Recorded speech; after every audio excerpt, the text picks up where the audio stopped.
You're listening to WEOPAM 730, the voice of inquiry. It's time to join Naomi Bishop for Persuasion Mechanics. Welcome back. I'm Naomi Bishop. We're continuing our examination of how doing your own research functions once method is removed. Let's continue. When authority is relocated without standards, claims stop needing to be defended. They are treated as credible by default. And once that happens, something subtle changes. The work doesn't disappear. It's reassigned. Instead of the person making a claim being expected to support it, someone else is expected to disprove it. This is where inquiry quietly breaks. The burden of proof isn't a debate tactic. It isn't a courtroom rule. It's a functional requirement of investigation.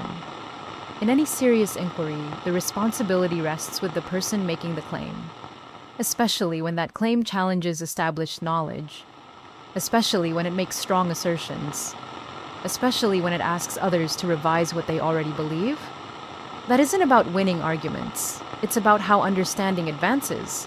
Claims introduce possibilities. Evidence determines whether they survive. When the burden of proof is respected, claims are exposed to testing. When it's removed, claims are insulated from it. The flip happens when "here is my evidence" becomes "prove me wrong."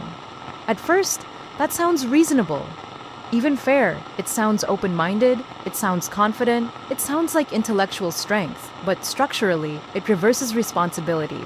A claim that demands disproof instead of offering support is protected by design. It can't fail because it never has to face evidence on its own terms. Any challenge becomes someone else's obligation. Any unanswered question becomes a flaw in the skeptic. Any request for justification becomes an act of hostility. Confidence remains, accountability disappears. This is why conversations begin to stall. Not because people disagree, but because nothing is being tested. Disagreement is reframed as bias. Questions are dismissed as appeals to authority. Requests for evidence are treated as indoctrination. The claim itself remains untouched. This isn't skepticism. Skepticism asks for reasons. It examines support. It withholds belief until justification is offered. Burden flipping does the opposite. It avoids answering questions by turning them into accusations. It treats doubt as something that must be defeated rather than addressed. The appearance of rigor remains, but the function is gone. And once no one is required to defend a claim, searching changes character. Looking stops being about testing. It stops being about falsification. It stops being about resistance. It becomes about agreement. Evidence is gathered to reinforce, not to challenge. Confirmations are collected. Contradictions are filtered out. What looks like investigation becomes reinforcement. And that's how inquiry quietly becomes conclusion first. Once no one is required to defend a claim, testing stops being necessary. And when testing stops being necessary, searching takes on a new role. It no longer exists to challenge ideas. It exists to support them. At that point, inquiry doesn't disappear.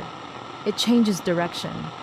This is where confirmation bias quietly enters, not as a flaw in character, but as a function of how untested searching behaves. Functionally, confirmation bias is simple. It is the tendency to seek agreement, notice support, and ignore contradiction. It doesn't require deception. It doesn't require intent. It emerges naturally once conclusions are already in place. When a conclusion exists, questions narrow. Search terms stop being open. They become directional.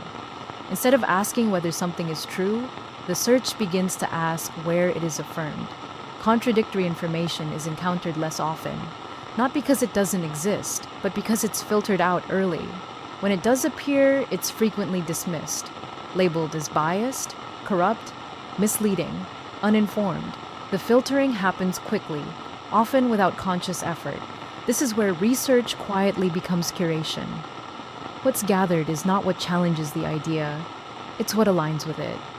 And yet, the experience still feels like discovery. Effort is involved, time is spent, new information is encountered. Vocabulary expands, there is movement. Confidence increases because familiarity increases. Patterns begin to feel visible. Explanations begin to feel settled. This feeling is real. But feeling informed is not the same as having tested a claim. Testing requires resistance. It requires exposure to what doesn't fit. It requires the possibility of being wrong. Curation does not. Without resistance, progress becomes an illusion. Each confirming source feels like a step forward. Each repetition feels like convergence. Each familiar explanation feels more solid than the last. But nothing is being measured. Learning without resistance produces certainty without calibration. This isn't a personal failure, it's a structural outcome. Confirmation bias thrives because standards have disappeared, authority has been inverted, and the burden of proof has already flipped. Bias isn't the origin point, it's the consequence. Once agreement is enough, repetition multiplies its effect. Confidence accelerates faster than accuracy. Belief begins to harden. And when agreement replaces evidence, repetition takes over, and familiarity begins to feel like proof.